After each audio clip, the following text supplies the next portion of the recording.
दोस्तों आज की इस वीडियो में हम लोग देखने वाले हैं बिहार बोर्ड स्पेशल। यहाँ पे होने वाला है टॉप 100 एमसीक्यू, वो भी सिर्फ एक चैप्टर से। तो चलिए बिना टाइम वेस्ट करते हुए इसको करते हैं शुरू। तो यहाँ पे class 10 social science MCQ history का ये फर्स्ट चैप्टर का पूरा होने वाला है।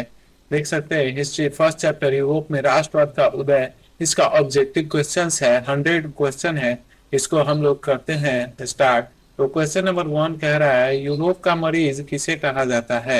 यूरोप का मरीज किसे कहा जाता है, तो इसका सही आंसर हो जाएगा यहाँ पे ए नंबर, तुर्की को।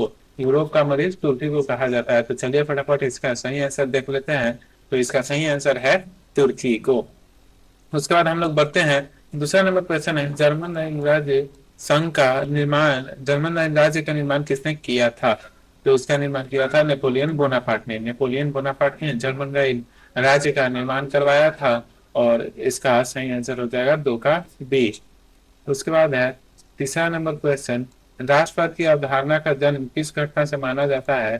क्वेश्चन नंबर 3 है राष्ट्रवाद की अवधारणा का जन्म किस घटना से माना जाता है। तो इसका सही आंसर हो जाएगा फ्रांस की क्रांति से। फ्रांस की क्रांति से ही राष्ट्रवाद की भावना का अवधारणा का जन्म माना जाता है। माना जाता है कि फ्रांस में सबसे पहले क्रांति हुई, उसी से राष्ट्रवाद की भावना का जन्म हुआ था।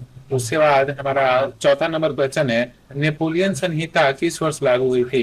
नेपोलियन संहिता किस वर्ष लागू हुई थी। तो इसका अभी सही आंसर हो जाएगा ए नंबर, 1804 में नेपोलियन संहिता 1804 में लागू हुई थी। उसके बाद हम लोग बढ़ते हैं 5वें नंबर क्वेश्चन के पास, गैरीबाल्डी पेशे से क्या था। ये बहुत ही ज्यादा वीवीआई क्वेश्चन है और बच्चों लोगों का फेवरेट क्वेश्चन है कि गैरीबाल्डी पेशे से क्या था। तो गैरीबाल्डी पेशे से एक नाविक था। ये गैरीबाल्डी पेशे से एक नाविक था। उसके बाद हम लोग बढ़ते हैं छठे नंबर क्वेश्चन की ओर। यहाँ पे क्वेश्चन है इटली तथा जर्मनी वर्तमान में किस महादेश, इटली तथा जर्मनी वर्तमान में किस महादेश के अंतर्गत आते हैं। इटली एवं जर्मनी वर्तमान में किस महादेश के अंतर्गत आते हैं। तो इसका भी बहुत ही सिंपल आंसर होगा यूरोप। और ये बहुत ही वीवीआई क्वेश्चन है, इसको आपको देख कर ही जाना है। उसके बाद हम लोग बढ़ते हैं अगले क्वेश्चन की ओर। तो हमारा 7वां नंबर क्वेश्चन है 1829 ईस्वी में एड्रियानोपोल की संधि किस देश के साथ हुआ था। 1829 में एड्रियानोपोल की संधि किस देश के साथ हुई थी। तो इसका सही जवाब हो जाएगा ए नंबर, तुर्की। तुर्की के साथ एड्रियानोपोल की संधि हुई थी। तो उसके बाद हम लोग बढ़ते हैं 8वें नंबर क्वेश्चन की ओर, फ्रैंकफर्ट की संधि कब हुई थी। फ्रैंकफर्ट की संधि कब हुई थी। तो इसका सही आंसर हो जाएगा डी नंबर, 1871 में। फ्रैंकफर्ट की संधि 1871 में हुई थी। उसके बाद हम लोग बढ़ते हैं 9वें नंबर क्वेश्चन में। 9वां नंबर क्वेश्चन है इटली और जर्मनी के एकीकरण के विरुद्ध निम्नलिखित में से कौन था। तो ये बहुत ही इजी क्वेश्चन है। इसके विरुद्ध में सिर्फ और सिर्फ ऑस्ट्रिया था। ऑस्ट्रिया चाहता था कि इसका एकीकरण नहीं हो, क्योंकि एकीकरण हो जाएगा तो पूरा इटली एवं जर्मनी, इटली एक हो जाएगा, पूरा इटली एक हो जाएगा, जिसके कारण ऑस्ट्रिया का वहां पे का जो होता है राज कर रहा है, अपना उपनिवेश बनाकर रखा है, वो खत्म हो जाएगा। इसलिए वो चाहता था कि इटली एवं जर्मनी का एकीकरण नहीं हो। ये वाला क्वेश्चन आपको 2 नंबर में भी पूछता है, इसको आपको देख कर ही जाना है। उसके बाद है 10वां नंबर क्वेश्चन, काउंट काबूल को विक्टर इमैनुअल ने किस पद पर नियुक्त किया था। बहुत ही वीवीआई क्वेश्चन है, बहुत ही वीवीआई क्वेश्चन है। ये क्वेश्चन हर बार एग्जाम में रहता है।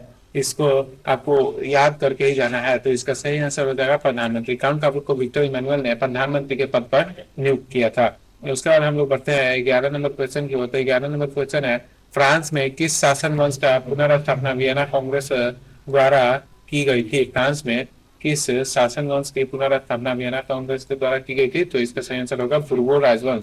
बुर्बो राजवंश के जो था उसका पुनर्स्थापना किया गया था फ्रांस में। ठीक। उसके बाद हम लोग बढ़ते हैं 12 नंबर क्वेश्चन की ओर। यूरोप वासियों के लिए किस देश का साहित्य एवं ज्ञान विज्ञान प्रेरणा स्रोत रहा है। यूरोप वासियों के लिए किस देश का साहित्य एवं ज्ञान विज्ञान प्रेरणा स्रोत रहा है। तो इसका सही आंसर हो जाएगा बी नंबर, यूनान का। यूरोप वासियों के लिए यूनान का जो था वो बहुत ही ज्यादा इंपॉर्टेंट था, उनका साहित्य एवं ज्ञान। उसके बाद बहुत ही ज्यादा फिर से वीवीआई क्वेश्चन आ चुका है यहाँ पे। बहुत ही ज्यादा वीवीआई क्वेश्चन है, मेजनी का संबंध किस संगठन से था। मेजनी का संबंध किस संगठन से था। तो इसका सही आंसर हो जाएगा कार्बोनरी। कार्बोनरी से इसका संगठन था। कार्बोनरी एक संगठन है जिसमें निर्णी का संबंध था। ये आप जब फर्स्ट पेज में ही है, सर फर्स्ट या सेकेंड पेज में इसके बारे में लिखा है कि कार्बोनरी दल निर्णी ने बनाया था, फिर वह टूट गया था, फिर उसके बाद फिर से निर्णी ने उसको बनाया था। लेकिन पढ़ते हैं आगे। 14 नंबर क्वेश्चन है, जर्मन राज्य का निर्माण किसने किया था? जर्मन राइन राज्य का निर्माण किसने किया था? तो इसका सही आंसर हो जाएगा नेपोलियन बोनापार्ट। ये क्वेश्चन ऊपर भी आया था। इसके बाद हम लोग बढ़ते हैं, जालबेरिन एक संस्था थी। तो बहुत ही इंपॉर्टेंट क्वेश्चन है, ये भी बहुत ही ज्यादा इंपॉर्टेंट क्वेश्चन है। जालबेरिन एक संस्था थी तो व्यापारियों को, आपको सिर्फ इसको रट लेना है, एकदम घोड़ के अच्छी तरह से पी लेना है, क्योंकि ये क्वेश्चन आपके लिए बहुत ही ज्यादा इंपॉर्टेंट हो जाता है। 2026 में इसको फिक्स कर लीजिए। उसके बाद आता है, रक्त एवं लौह की नीति का अवलंबन किसने किया था? रक्त एवं लौह की नीति का अवलंबन किसने किया था? तो इसका भी सही आंसर हो जाएगा आपका सी नंबर, बिस्मार्क। रक्त एवं लौह की नीति का अवलंबन किसने किया था? बिस्मार्क ने। इसके बाद यहाँ पे हम लोग बढ़ते हैं आगे। ऑटो का निम्नलिखित में से कहाँ का राजा, ऑटो को निम्नलिखित में कहाँ का राजा घोषित किया गया था? ऑटोमन साम्राज्य था, उसमें ऑटो नामक जो राजा था उसको कहाँ का घोषित किया गया था? तो बी नंबर, यानी कि यूनान का राजा वहां पर बना था। उसके बाद आता है, यूनान को स्वतंत्र राष्ट्र घोषित किया गया। यूनान को स्वतंत्र राष्ट्र कब घोषित किया गया था? तो इसका सही आंसर हो जाएगा 1832 ईस्वी में। 1832 ईस्वी में यूनान को स्वतंत्र राष्ट्र में घोषित कर दिया गया था। उसके बाद हम लोग बढ़ते हैं अगले क्वेश्चन। 19 नंबर क्वेश्चन है, फ्रांस की किस संस्था ने लुईस 16वें और उसकी रानी को फांसी की सजा दी थी? फ्रांस की किस संस्था ने लुईस 16वें और उसकी रानी को फांसी की सजा दी थी? तो इसका सही आंसर हो जाएगा कन्वेंशन ने। ये कुछ खास क्वेश्चन नहीं है, इसका इसका जिक्र आपके बुक में नहीं दिया गया है, नहीं फिर भी मैंने इसको यहाँ पे डाल दिया है कि अगर बाय द वे पूछ लेता है तो आपके पास कुछ जानकारी रहनी चाहिए। यहाँ पे उनकी रानी अगर नहीं देगी, उनकी रानी वाला यहाँ पे पोर्शन नहीं रहेगा, तो डायरेक्ट दे सकता है कि फ्रांस की किस संस्था ने लुईस 16वें को फांसी की सजा दी थी। तो आपको याद रखना है कन्वेंशन ने। इसके बाद हम लोग बढ़ते हैं नेक्स्ट क्वेश्चन। 20 नंबर क्वेश्चन है, 1830 ईस्वी की क्रांति के बाद फ्रांस में किस प्रकार का शासन स्थापित हुआ? 1830 ईस्वी की क्रांति के बाद फ्रांस में किस प्रकार का शासन स्थापित हुआ था? तो ये शासन था संवैधानिक राजतंत्र। बी नंबर इसका सही आंसर हो जाएगा, संवैधानिक राजतंत्र। ठीक है, बढ़ते हैं अगले क्वेश्चन की ओर। किस संधि द्वारा स्वतंत्र यूनान राष्ट्र का उदय हुआ था? किस संधि द्वारा स्वतंत्र यूनान राष्ट्र का उदय हुआ था?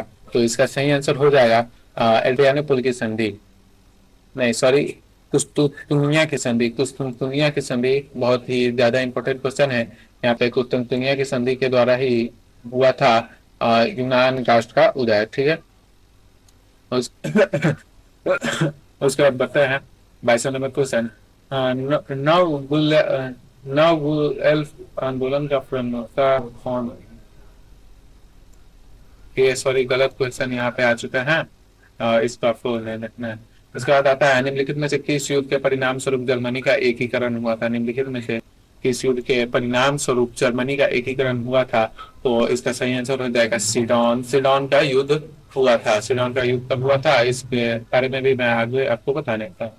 निम्नलिखित में से किस वर्ष अलेक्जेंडर छिपसिलांटी के नेतृत्व में यूनान में विद्रोह शुरू हो गया? इसका सही आंसर हो जाए 1821 में।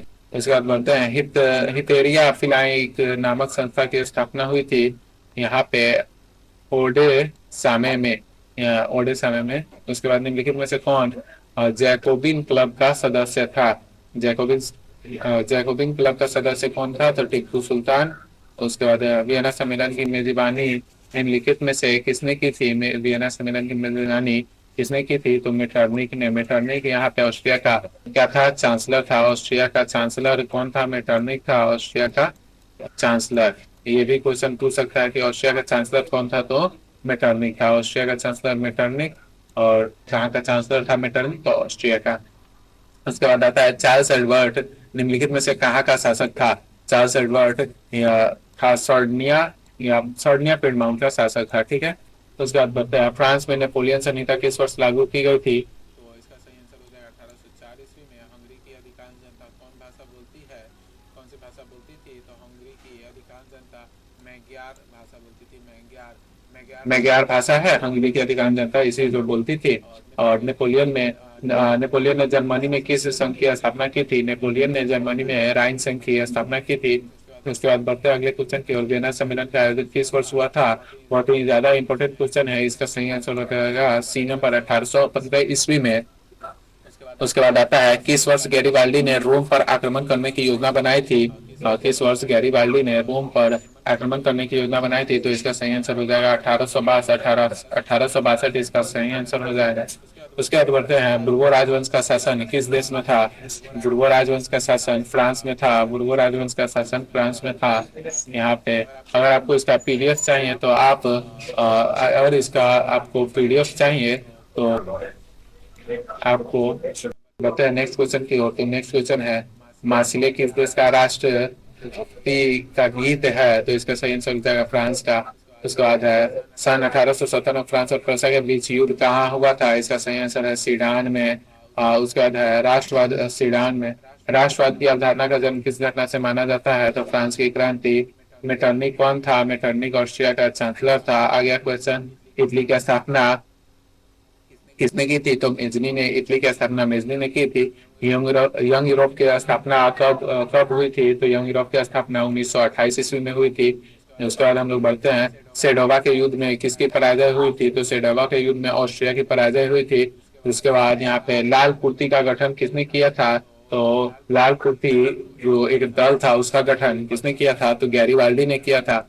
गैरीबाल्डी पैसे से क्या था? पैसे से ये एक नाविक था। गैरीबाल्डी पेशे से एक ये नाविक था। उसके बाद हम लोग बढ़ते हैं अगले क्वेश्चन की ओर। यूरोपीय सभ्यता का पालना कैसे कहा जाता है? बहुत ही ज्यादा इंपॉर्टेंट बीबीआई क्वेश्चन है।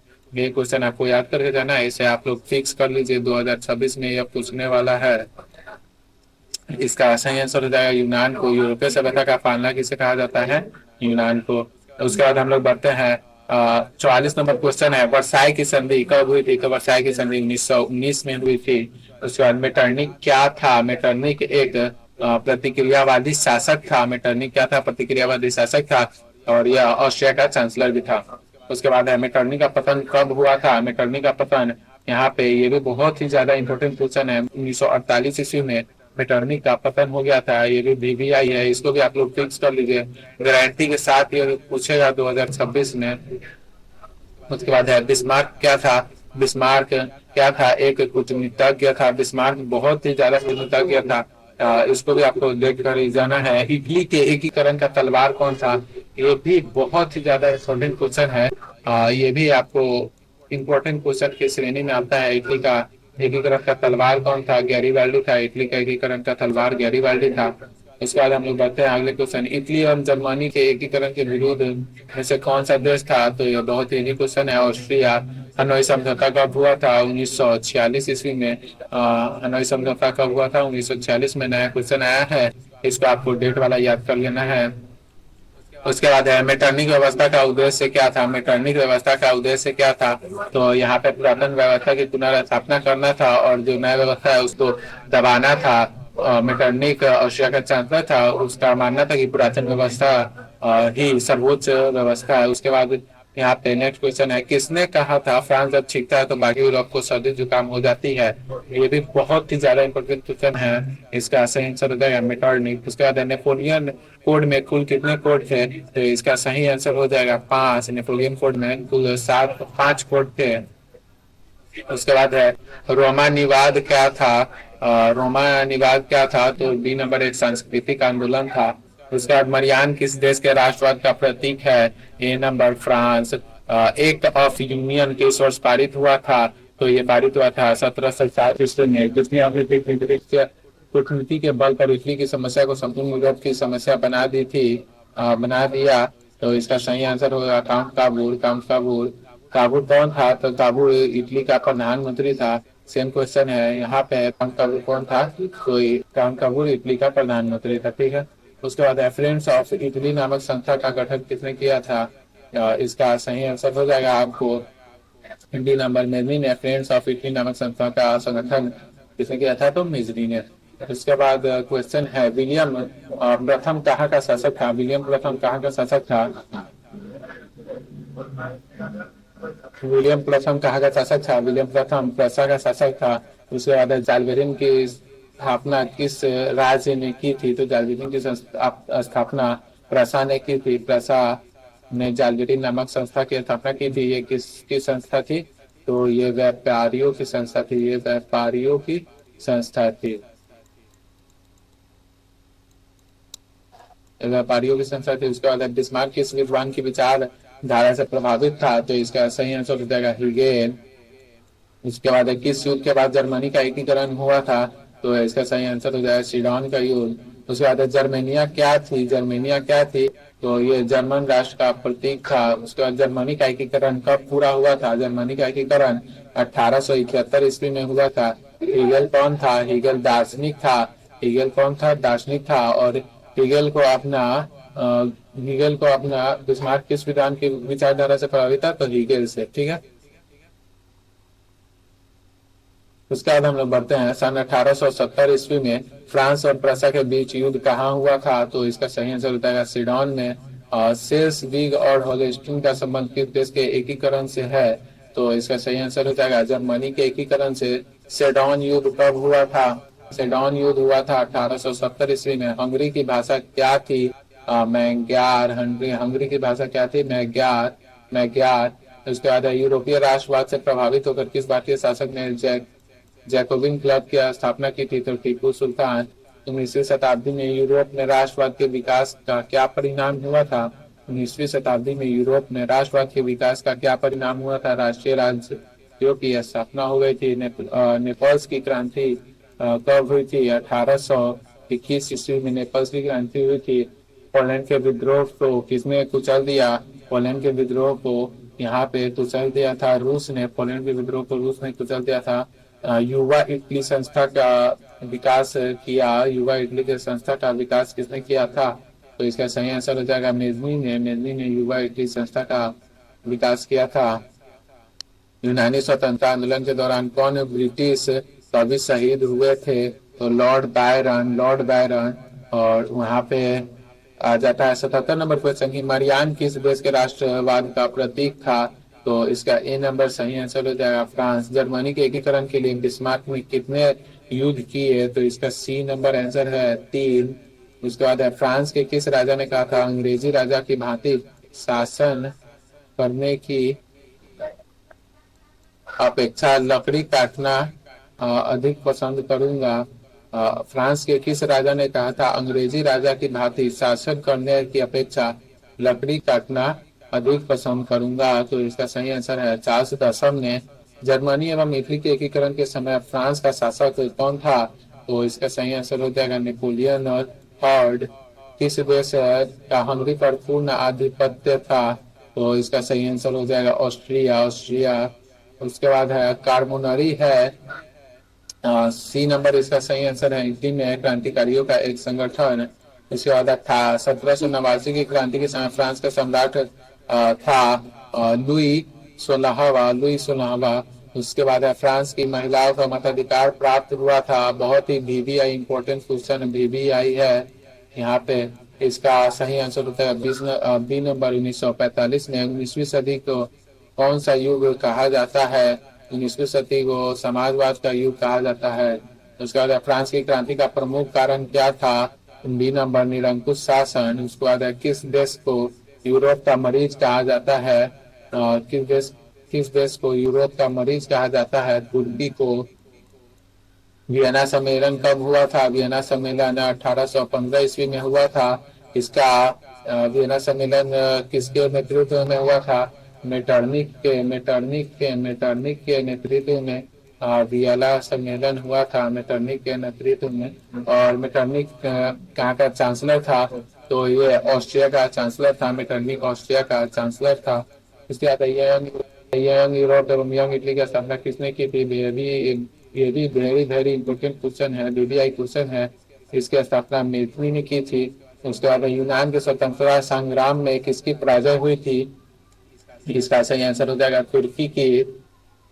उसके बाद मेटरनिक कहाँ का चांसलर था? मेटरनिक ऑस्ट्रिया का चांसलर था। यूरोप में राष्ट्रवाद की पहली स्पष्ट अभिव्यक्ति किस क्रांति के साथ हुई थी? तो इसका सही आंसर हो जाएगा सी नंबर फ्रांस की क्रांति के साथ। उसके बाद किस देश का हंगरी पर पूर्ण आधिपत्य था? ऑस्ट्रिया का। इसके बाद यूनानी स्वतंत्रता आंदोलन के दौरान कौन ब्रिटिश कवि शहीद हुए थे? Lord Byron. हीगेल कहाँ का दार्शनिक था? तो हीगेल जर्मनी का दार्शनिक था।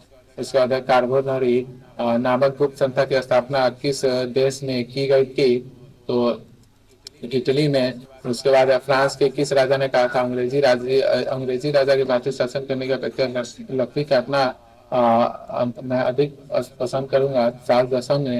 ये रिपीट क्वेश्चन हो गया है।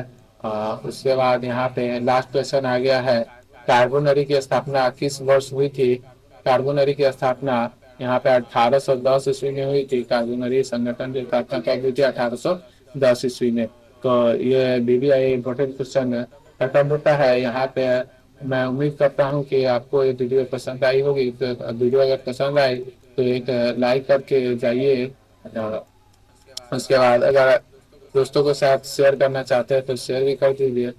तो मिलते हैं अगले वीडियो में, तब तक के लिए पढ़ते रहिए।